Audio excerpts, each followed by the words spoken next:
Good morning everyone. मैं काफी दिनों से आप लोगों को कमिट भी कर रहा था कि पीसीएस के कोर्स में किस तरह से हम लोग एक प्लान्ड स्ट्रेटेजी बनाए कि अगर पीसीएस एग्जामिनेशन को हम लोगों ने क्वालिफाई करना है तो उसके क्वालिफाई करने के लिए हमें क्या तरीका एक अपनाना चाहिए या क्या प्लान ऑफ एक्शन अपना रखना चाहिए। आज उसी का एक शॉर्ट वीडियो मैंने बनाया है, इसी को हम लोग स्टेप बाय स्टेप एग्जीक्यूट करेंगे, जिससे आप लोगों को पता चलेगा कि अगर एक एग्जामिनेशन, कॉम्पिटिटिव एग्जामिनेशन, वो भी पीसीएस कैलिबर का हम लोगों को क्वालिफाई करना है तो उसको किस तरीके से अप्रोच किया जाना चाहिए। जनरली क्या होता है, देखो फेलियर्स भी समझिए कि क्यों किसी बच्चे का डिस्क्वालिफिकेशन हो जाता है, क्यों नहीं एग्जामिनेशन क्वालिफाई होता। सबसे बड़ा प्रॉब्लम होता है एग्जामिनेशन ना क्वालिफाई होने के पीछे कि कैपेबिलिटी नहीं है, कि आप में उतनी कैपेबिलिटी ही नहीं है कि आप उस एग्जामिनेशन को क्वालिफाई करो। सेकंड होता है कि आपके पास कैपेबिलिटी तो है लेकिन आपको तरीका नहीं पता कि क्या तरीका है उस एग्जामिनेशन को क्वालिफाई किया जा सके, but are the steps to be followed to qualify this very examination, तो वो नहीं पता होता। वो जनरली कोचिंग इंस्टीट्यूट पढ़ा तो देते हैं, पढ़ाना इज नॉट इक्वल टू कि रोड मैप बना देना। Road map is a different thing. उसी रोड मैप का एक छोटा सा एस्पेक्ट होता है कोचिंग, तो उसको भी मैं डिस्कस करूंगा। तीसरा पार्ट होता है कि कोचिंग इंस्टीट्यूट ने आपको पढ़ा भी दिया, रोड मैप भी दे दिया, आप में कैपेबिलिटी भी थी, लेकिन आप में ना उतनी कमिटमेंट नहीं थी कि इस एग्जामिनेशन को क्वालिफाई करने के लिए, एग्जीक्यूशन के लिए अगर मेरे को 10 घंटा पर डे चाहिए, लेकिन आप 10 घंटा पढ़ने को तैयार ही नहीं हो, कि आप में उतनी विल पावर और कमिटमेंट नहीं है। तीसरा फेलियर होता है इस वजह से। तो ये तीन एरियाज होते हैं जिसकी वजह से एग्जामिनेशन नहीं निकल पाता।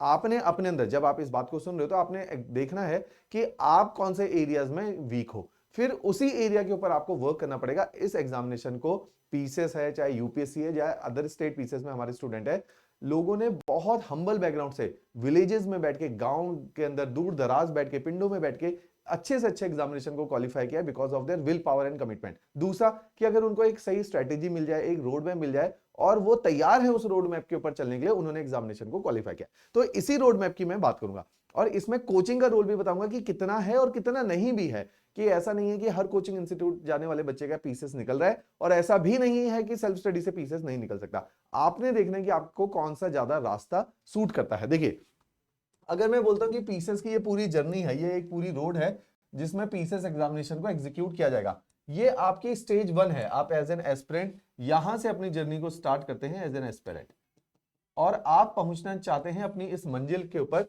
जिसको हम लोग पीसीएस एग्जामिनेशन बोल रहे हैं कि आपको पीसीएस क्वालिफाई करना है। अब इसमें सबसे पहला रोल प्ले करता है, जैसे कि फर्स्ट स्टेज में कोचिंग, अगर मैं एक एग्जांपल के तौर पे ले रहा हूं कोचिंग, या आप अपनी खुद की ही पढ़ाई से सारे सब्जेक्ट को कंप्लीट कर रहे हो, सेल्फ स्टडी कुछ भी करो। कोचिंग क्या है? Coaching is equivalent to a catalyst. Catalyst का मतलब क्या है?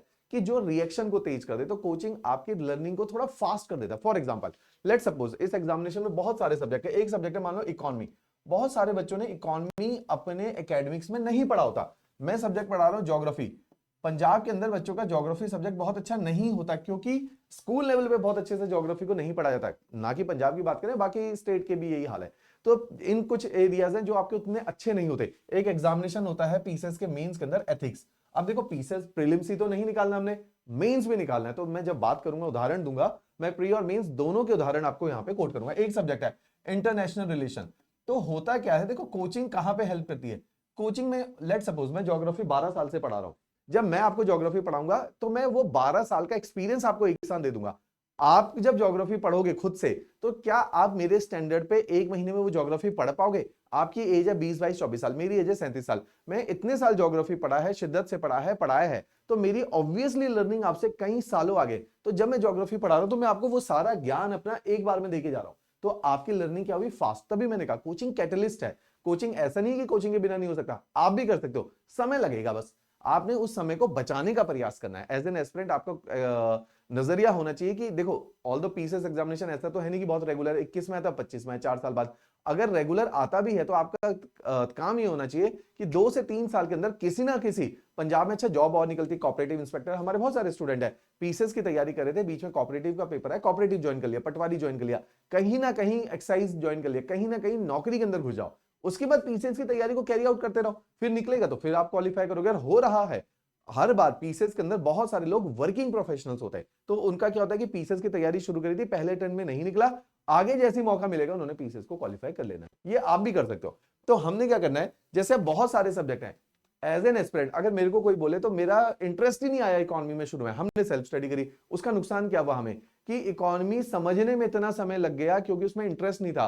कभी किसी के यूट्यूब पे फ्री लेक्चर देख रहे हैं, कभी किसी के देख रहे हैं, खुद बुक पढ़ रहे हैं, तो बात बन नहीं पा रही थी। उससे क्या हो गया, एक सब्जेक्ट कमजोर रह गया। उससे क्या हो गया कि प्री तो निकल जा रहा है लेकिन मेंस में फंस रहा है, इंटरनेशनल रिलेशन है इंटरेस्ट ही नहीं आ रहा, एथिक्स है इंटरेस्ट ही नहीं आ रहा। तो कोचिंग क्या करती है, जो नॉन इंटरेस्टिंग एरियाज वाले सब्जेक्ट है उनमें भी आपको हेल्प आउट कर देती है। इसीलिए कोचिंग इज द कैटलिस्ट, वो फास्ट कर रही है आपकी लर्निंग को। आप खुद भी कर सकते हो लेकिन समय एफर्ट ज्यादा लगेगा, ये एक डिफरेंस है। तो कोचिंग अगर आप पहले स्थान पे कर लेते हो तो फर्स्ट स्टेज होती है कोचिंग। कोचिंग का मतलब ये नहीं होता आपका पेपर क्वालिफाई होगा। कोचिंग का मतलब होता है, इस बात को लिख लीजिए कि कोचिंग का मतलब होता है कि आपकी सिलेबस की कवरेज हुई है। बस सिलेबस की कवरेज का मतलब पेपर क्वालिफाई नहीं हुआ। कई सारे बच्चों को यह भ्रम होता है, और पंजाब के बच्चों को ज्यादा भ्रम है। जैसे हम लोग देखते हैं चंडीगढ़ में बहुत सारे पंजाब के बच्चे आते हैं तैयारी करने में, बड़ी बड़ी गाड़ियां लेके। तो मैक्सिमम 99% बच्चा यहां पढ़ने नहीं आता, वो चंडीगढ़ घूमने आता है। तो उसको कोई फर्क नहीं पड़ता कोचिंग में अच्छा पढ़ा दे खराब पढ़ा दे, उसने हफ्ते में 2 ही दिन आना होता है, बाकी दिन गेड़ियां मारनी होती है। तो ऐसे बच्चे का तो वैसे ही नहीं होना। तो आप समझो कि इसमें अगर 50,000 बच्चा फॉर्म भर रहा है, उस 50,000 में से काम का तो 500 ही बच्चा है जो आपके कंपटीशन का, बाकी बच्चे ने तो बस फॉर्म भरा है क्योंकि उसने 1.5-2 लाख रुपए की कोचिंग करी हुई है। तो कोचिंग का काम है सिलेबस कवर करवाना फर्स्ट टाइम पे, ऐसे नहीं केवल इतना ही काम है। फर्स्ट टाइम पे कोचिंग का काम है सिलेबस कवर कराना। सिलेबस से आपको क्या होती है, अंडरस्टैंडिंग ऑफ द सब्जेक्ट्स। अभी पहली स्टेज में आप उतरे हो, अंडरस्टैंडिंग ऑफ सब्जेक्ट, आपको सब्जेक्ट की अंडरस्टैंडिंग डेवलप हुई है। बस पहला काम ये हुआ है आपके साथ कोचिंग से। आपकी रेंज, शब्द लिखो, आपकी रेंज कवर हुई है सिलेबस की। तो range has been covered now. तो फर्स्ट थिंग इज रेंज। अब केवल इतने से पेपर नहीं निकलेगा, कारण आप पीसीएस एग्जामिनेशन का प्रीलिम्स देने गए, आपने पढ़ा था, आपके पढ़े से आया और आपको देख के पता चल रहा है सवाल को, ये सवाल आपने पढ़ा था, लेकिन आपको क्लैरिटी उतनी ज्यादा नहीं थी। जैसे ही 2 एमसीक्यू आए, आप करके देख लो, आपको कंफ्यूजन हो गई कि ए होगा कि बी होगा ऑप्शन। क्यों, क्लैरिटी नहीं आई। अभी थोड़ी बात समझ में आई है। दूसरी बात, आपको चीजें रिटेन नहीं हुई। बहुत सारी चीजें देख के आपको पता चल जाएगा, आपके नोट्स में से आई है, टीचर ने जो पढ़ा था वो आया, लेकिन आपको याद नहीं आ रहा। तो सेकेंड स्टेज होती है आफ्टर कोचिंग, जिसको बोला जाता है रिटेंशन। रिवीजन करनी पड़ेगी नोट्स की और इनको रिटेन करना पड़ेगा, और रिटेन करते वक्त प्रैक्टिस करनी पड़ेगी। अभी मैं मेंस की बात नहीं कर रहा, प्रैक्टिस करनी पड़ेगी एमसीक्यू, ये काम करना पड़ेगा। इससे क्या होगा, आपका प्रीलिम्स स्ट्रांग होगा। तो ये काम करना है आपने। तो इसके लिए हम लोगों ने क्या तरीका निकाला, जैसे मैं एग्जांपल दे रहा हूं, फ्री आपको पढ़ा रहे coaching plus self study. Second है रिवीजन करो, जो हम आपको नोट्स दे रहे हैं रिवीजन करो। रिवीजन करके नोट्स आपको रिटेन होंगे, धीरे धीरे याद होना शुरू होगा। पहली बार में अब बिल्कुल घबराना नहीं, सारे बच्चों के साथ ऐसे होता है, उनको चीजें याद ही नहीं होती है। वो स्वाभाविक है क्योंकि इतना बड़ा सब्जेक्ट है, इतने सारे सब्जेक्ट है, कैसे याद हो जाएंगे एक बार में। आप उन्हें समझो, पहला काम है समझो, फिर दोबारा रिवीजन करो। तो रिवीजन हैज टू बी, लिख लो, टेंशन नहीं लेनी। रिवीजन में बच्चे बहुत टेंशन लेते हैं। रिवीजन में बार बार जो है रिपीटिशन होता है, रिपीटेड रिवीजन है, रोज पढ़ना पड़ेगा, रोज पढ़ना पड़ेगा। अच्छा, पढ़ के क्या होगा, एमसीक्यू देखोगे फिर कंफ्यूज होगे। हमारी एक एमसीक्यू की किताब का सेट आ रहा है, वो पीसीएस के लिए ही निकाला है हमने। उसके अंदर हमने क्या करा है, history, geography, polity, economy, science, environment, बस पंजाब जीके की किताब पे आजकल काम कर रही है doctor Amanpreet ma'am. Punjab GK के एमसीक्यू डेवलप हो रहे हैं, बाकी सारे एमसीक्यू डेवलप किए हुए हैं। ये एमसीक्यू कौन से हैं, इनमें यूपीएससी के पीवाईक्यूज हैं, साथ ही साथ पीसीएस के पीवाईक्यूज हैं, साथ ही साथ और जितने भी इंडिया के अंदर स्टेट पीसीएस के एग्जामिनेशन है जिनके क्वेश्चन रिपीट करता है पंजाब, उनके सारे पीवाईक्यूज टॉपिक वाइज निकाल के रखे हुए, टॉपिक वाइज। तो इस किताब को आप लोगों ने फॉलो करना है, क्लियर। इसमें बस पंजाब जीके मिसिंग है, इसको आप परचेज कर सकते हो, नीचे दिया गया फोन नंबर है, उस पर कॉल करके मैडम से मंगवा लो। इसका काम क्या होगा, देखो ऐसा नहीं कि कोई प्रोडक्ट बेचने वाली बात है, इसका सिंपल ऑब्जेक्टिव है, आपको समझना पड़ेगा कि हर चीज की एक स्टेज है, एक प्रोसेस है। यहां पे जैसे ही आप इन बहुत सारे क्वेश्चंस को करते हो, मान लो मैंने ज्योग्राफी की किताब डिजाइन करी, उसमें 1000 एमसीक्यू है, पॉलिटी 900 एमसीक्यू, हिस्ट्री फिर 1000 एमसीक्यू, टोटल 5 से 6000 क्वेश्चंस हैं जो आप टोटल इसमें प्रैक्टिस करोगे। जब आप इतने सारे क्वेश्चन प्रैक्टिस करोगे, अब मैं ना बहुत कंजर्वेटिव फिगर मानता हूं, मैं कहता हूं आपने इतने सारे क्वेश्चन प्रैक्टिस किए, इसमें से मान लो 10% क्वेश्चन है ना, 1% क्वेश्चन तो पेपर में आ सकता है। 1% कितना होगा इसका, 50 क्वेश्चन पेपर में रिपीट होंगे, not directly, may be directly, but indirectly तो होंगे ही होंगे, इसके बाहर कहां है क्वेश्चन। तो ये काम आप लोगों ने करना है। तो इससे क्या होगा, इस क्वेश्चन बैंक को सॉल्व करने से एटलीस्ट आपका कॉन्फिडेंस बढ़ेगा। मान लो आप बहुत सारी ज्योग्राफी पढ़ रहे हो, लेकिन हमेशा आपको अब ध्यान होगा, मैंने 5 लेक्चर ले ली ज्योग्राफी के, आपको लगेगा ज्योग्राफी मैंने पढ़ी तो है, समझ आ गई, मैं भूल रहा हूं या मैं ज्योग्राफी को भूल जाती हूं। तो आप जब क्वेश्चन बैंक करोगे, आप फिर से अपने कॉन्सेप्ट को दिमाग में रिवाइज करोगे, याद करने का, रिकॉल करने का कोशिश करोगे, फिर आप क्वेश्चन को सॉल्व करोगे, फिर वो क्वेश्चन आपको याद हो चुका होगा।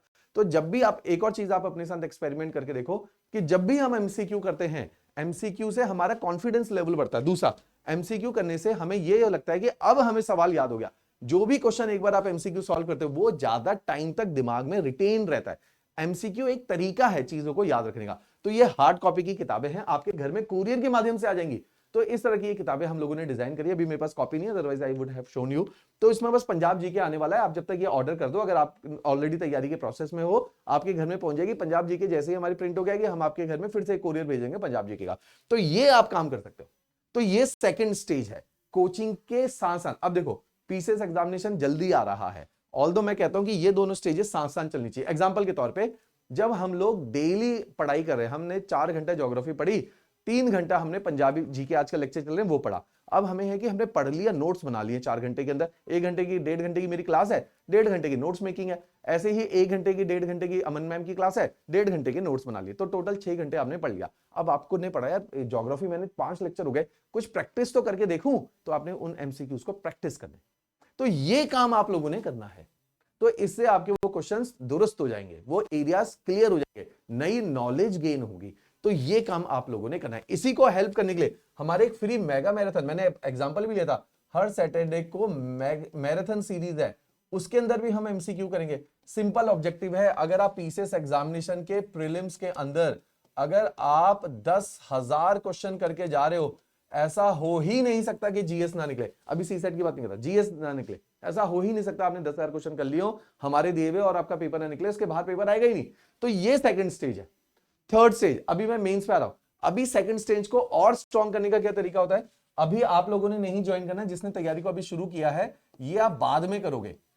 जिसकी तैयारी हो चुकी है उसके लिए करना है, जिसने ऑलरेडी कोचिंग कर ली है, सेल्फ स्टडी कर लिया, अब पीसीएस में क्या करना चाहिए उसके लिए है। उसको टेस्ट सीरीज देनी चाहिए। हमारी एक टेस्ट सीरीज शुरू होगी 20 जन से। फ्रेशर के लिए अभी नहीं है क्योंकि इसका स्टैंडर्ड बहुत ज्यादा है। तो इस टेस्ट सीरीज में जो कि 20 जन से शुरू हो रही है, तकरीबन इसमें 4000 एमसीक्यू हैं इंक्लूडिंग सीसेट। आप देखो कि एक प्रोसेस बनाया है। हमारा टास्क है आपको 10,000 क्वेश्चन कराना, 6,000 या 5,000 आपको मिल रहे हैं क्वेश्चन बैंक से और 4,000 मिल रहे हैं यहां से। तो इनके माध्यम से ये टेस्ट सीरीज भी ऐसी है कि इसमें ज्योग्राफी का टेस्ट है ना, ऐसे 2 टेस्ट है ज्योग्राफी के 100-100 क्वेश्चन के, 2 इकोनॉमी के 100-100 क्वेश्चन के, ऐसे करके 4000 एमसीक्यूज में आपको डिलीवर किए जाएंगे। बहुत जबरदस्त टेस्ट सीरीज है। Level of question is very different. हमारा टास्क क्या होता है, देखो हमारा टास्क होता है, पेपर में 3 टाइप के क्वेश्चन आते हैं, L1, L2, L3। प्रीलिम्स की बात कर रहा हूं। L1 होते हैं जो बहुत ईजी होते हैं, लेवल 1, ये होते हैं मीडियम कैटेगरी के। L3 होता है इजी टफ कैटेगरी का, डिफिकल्ट। ये 3 लेवल के क्वेश्चन है। हमारी किताबों के अंदर जो आपकी मैंने बात करी, किताबों में 70% L2 है, 30% L3 है। आसान क्वेश्चन हम नहीं डालते, वो हम ऑलरेडी आपको जो प्रैक्टिस के लिए करवा रहे, पीसीएस के पीवाईक्यू करा रहे, हमारे इसी चैनल के ऊपर सर्वधार चल रहा है, करंट अफेयर बेस्ड क्वेश्चन चल रहे, वो सब ऑलरेडी इसमें करवा रहे, तो इसलिए उनको टच नहीं कर रहे। तो हमारी बुक्स के अंदर, बुक्स जिनको मैं बोल रहा हूं क्वेश्चन बैंक, इस क्वेश्चन बैंक के अंदर आपके already L2 plus L3 level के क्वेश्चन है। L2 आपके 70% है, L3 30% है। जब हमारी टेस्ट सीरीज की बात होती है, टेस्ट सीरीज होती है हमारी L3 plus L2 level. L3 means 70% L3, 20% L2, 10% L1। ये लेवल हम लोगों ने रखा हुआ है।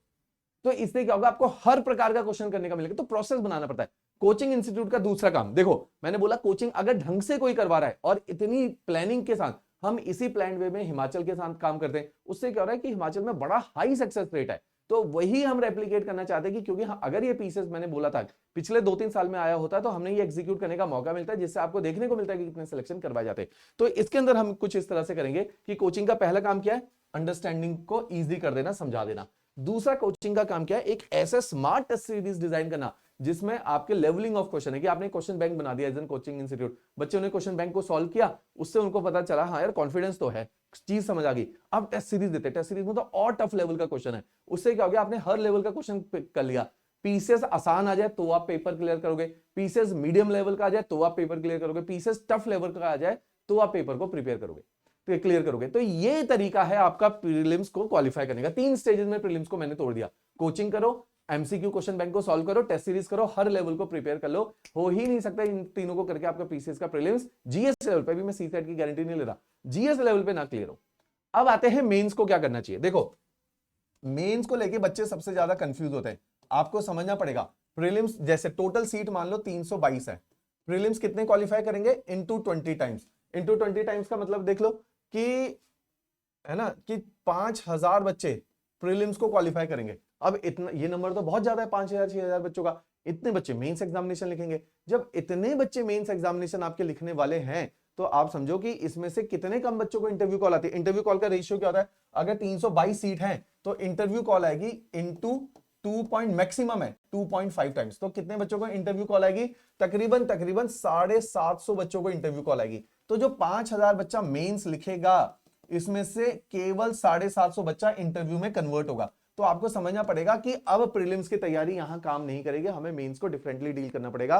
क्योंकि प्रीलिम्स तो 5000 बच्चा या 6000 बच्चा क्वालिफाई करेगा, क्या हम है ना 6000 से ऊपर फिगर आएगी, 6000 बच्चा क्वालिफाई करेगा, उसमें से 750 बच्चे प्रीलिम्स मेंस को क्वालिफाई कर रहे हैं। तो इसका मतलब क्या है, यहां पे गियर शिफ्ट करना पड़ेगा मेंस के लिए। जिन लोगों की ऑलरेडी प्रीलिम्स की तैयारी है उनके लिए मेंस का क्या तरीका है, मेंस का तरीका होता है आपके जो नोट्स हैं, notes are suppose to be in the format of question answer format में नोट्स होने चाहिए। क्वेश्चन आंसर फॉर्मेट में नोट्स को बनाओ। क्वेश्चन आंसर फॉर्मेट का मतलब क्या है, मेंस के अंदर सबसे बड़ा प्रॉब्लम क्या आता है, कम समय में आपको ज्यादा चीजें रिकॉल करनी है, रिकॉल करते वक्त लिखनी है। तो मेंस बिल्कुल डिफरेंट है। उसकी वजह से आपको क्या करना है, मेंस के अंदर अगर आपका पूरा नोट्स क्वेश्चन आंसर फॉर्मेट में मेंस में बना हुआ है, आपको वो इजी टू रिवाइज है, इजी टू रिवाइज। रिवाइज करने में आप क्रिस्प कर रहे हो, क्रिस्प याद कर रहे हो, प्रिसाइज पढ़ रहे हो, अननेसेसरी प्रीलिम्स के नोट्स नहीं पढ़ रहे। उससे क्या होगा, इजी टू रिटेन, आपको ज्यादा याद रहेगा, इजी टू रिटेन होगा। तो जिस दिन पेपर देने जाओगे रिकॉल बहुत आसानी से हो जाएगा। ये है क्वेश्चन आंसर वे में नोट्स है। इसका मैं अलग से वीडियो बनाऊंगा कि क्वेश्चन आंसर वे में नोट्स को कैसे बनाना है, कहां से मिलेंगे क्वेश्चन। सबसे पहले सवाल कहां से मिलेगा क्वेश्चन, कहां से मिलेगा उसका आंसर। तो क्वेश्चन आंसर फॉर्मेट के नोट्स डिफरेंट होंगे, इसकी अप्रोच मैं बताऊंगा, है ना। अभी नहीं, क्योंकि रीजन क्या है, अभी मेरा ऑब्जेक्टिव था एक बार ये बता दूं कि प्रीलिम्स की जो है step wise plan prelims examination को निकालने का क्या होता है, क्योंकि वो अर्जेंट है, वो जल्दी आ गया। अगर तो कमीशन आपको टाइम देता, वैसे टाइम देना चाहिए था अगर तो, क्योंकि ऐसा तो है नहीं कि हर साल पंजाब पेपर निकाल रहा है, जनवरी में निकाल रहा है, आप लोगों को पता है। अचानक से पेपर आ गया, जब अचानक से पेपर आता है तो government should give time, educate time देना चाहिए 6-7 महीने का, जिसमें एस्पिरेंट अपनी तैयारी को परस्यू कर पाए। क्योंकि कल्चर ऑफ प्रिपरेशन पंजाब के अंदर ब्रेकडाउन हो गया, क्योंकि लगातार पेपर नहीं आ रहा है। हिमाचल में तो हर साल पेपर आता है, तो बच्चे हर साल तैयारी करते रहते हैं, उन्हें पता है कि जनवरी में नोटिफिकेशन आएगी। पंजाब में कोई हिसाब किताब थोड़ी 4-5 सालों में पेपर आता है, तो इसलिए आपको समझना पड़ेगा। इसलिए अगर आपके पास अभी टाइम कम है तो अभी हमने प्रीलिम्स पे ज्यादा फोकस होना है। तो ये वाला जो प्लान ऑफ एक्शन है वो मैंने प्रीलिम्स के लिए आपको बताया है। तो 3 वे अप्रोच है, 3 स्टेप अप्रोच है फॉर प्रीलिम्स एग्जामिनेशन। उसके हिसाब से आप प्रीलिम्स को टारगेट करो। इसका मैं अलग से वीडियो बनाऊंगा, ऐसा नहीं कि नहीं बनाऊंगा, अलग से वीडियो बनाऊंगा। क्लियर हुई बात, डन। चलो, थैंक यू एवरीवन।